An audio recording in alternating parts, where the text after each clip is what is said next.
Hello friends, in today's video we are going to talk about how you can record your computer screen for absolutely free. So before we start the video, please don't forget to hit the like and the subscribe button. It really helps my channel grow. So all you have to do is you need to have Chrome installed on your computer and you will need to download this, or you can add to this Chrome extension called as scre.io, which is scree.io.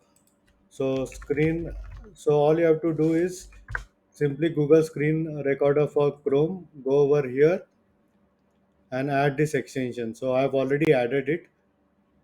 Now if we go and check my desktop over here, as you can see it's only till sample PDF. Now I will go ahead and save this video for you guys. So if I go and click on stop and click on save,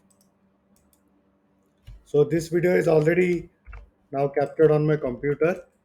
The thing is this will be in .webm format. So all you have to do is you need to have a VLC player installed on your computer, so you can go ahead and play this clip. Also, you can add this clip to your YouTube video if you have a YouTube channel. So this is how you can simply record your screen. It is this simple. And still, in case if you have any doubts and questions, please feel free to leave a comment. I would be more than happy to help you. Hope you like my video. Thank you for watching.